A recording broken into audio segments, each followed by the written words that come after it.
What section? Well, that's All right.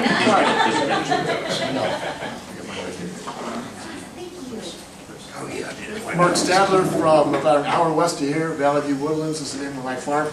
I'm going to be demonstrating a cleft graft. Why we use one cleft graft versus another? It's kind of like being a pitcher. You've got a fastball, you got a spitball. I like this one, I like to teach it too because it's easy and it's safe. I haven't seen anybody cut themselves yet in one of my classes, so it's safe. So be a scout and don't cut yourselves. So I like to use a little sanitation too. You're doing surgery here, quick sanitation, sanitizing my tools, and it's not rubbing alcohol, it's actually Everclear.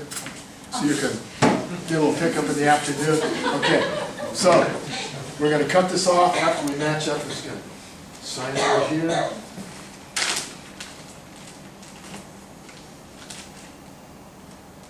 We're going to match up. You can see the diagram over here. Basically, all we're doing is just making a slit in the rootstock. We're making a wedge out of the sign wedge and insert. Really simple. Really simple. I'm not saying it's any better than other grafts, but I think it's probably a little easier to see from the background, and it's pretty darn effective. So, all right, we're going to just, where are we here? We're going to use, okay. So,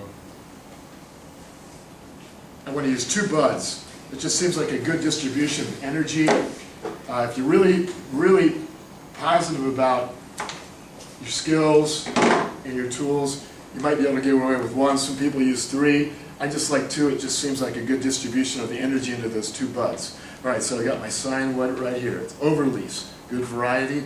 All right, so I'm going to cut this off where I matched up the size.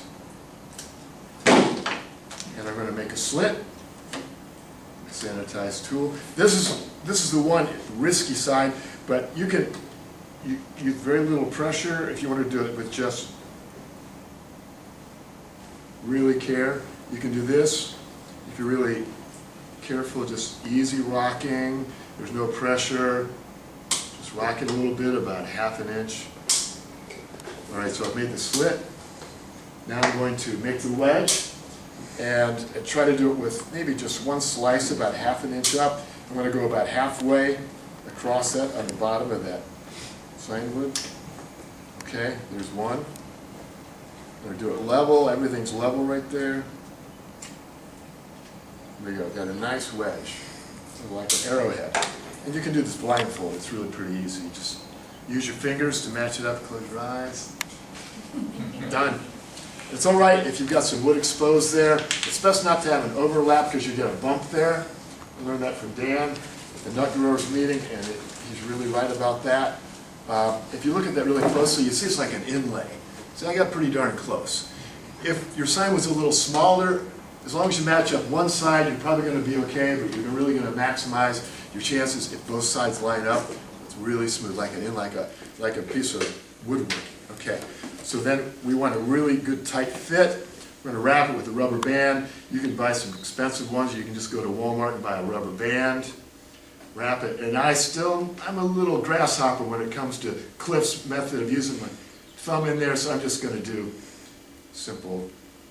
It's not elegant, but I'm just going to pull that through, and I'll work on his method another time. All right, I'm going to cut it off. There we go. That's pretty darn secure there. But I would use care. Don't bump it. Don't let your animals play around it.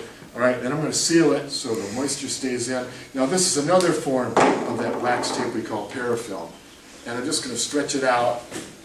The roll of that will last a long time. I'm just making it thin. And I'm going to start down here, overlap. It's like shingling a house, start at the bottom. And when I go across those 2 buds that I left, I'm going to try not to overlap at all. It's overlapping in other places. I'm going to go right up there and make a little twist like a Dairy Queen and give it a little squeeze where it overlaps. And I'm using a little bit of foil just to keep UV rays out of any exposed wood. UV kills callousing cells. Wrapping it up. And we're done. And I've got an overlease here. Don't forget the tag. My age, you forget what you did yesterday. So I'm going to put that right on there. weeks, and you are done. Okay, so aftercare. It's a good idea you can do this in pots, you can do it in the ground. If everything goes well, you'll see those buds pop through that tape within 2 weeks, 10 to 14 days. Never lose the thrill of watching it come through there. It's always good to see. It's a new plant identical to that scienwood you used. It's a good idea if you've got birds or wind around to use a stick of some kind, put it in the ground, just so it prevents any bird from perching there. And if the wind's going to blow, put it there and maybe use a little tape to tie it together. It's sad to see it. If you're using really vigorous rootstock in your orchard, you could see 2 or 3 feet of growth in 1 year. And it's a little bit fragile, so that's why you want to use a little bit of a tape to a stick in the ground as a crush. And make sure it has water. You can do that in full sun. That scienwood came from a tree that was several years old. It went through its adolescence already, so this is good to go in the full sun. And you got yourself a new tree.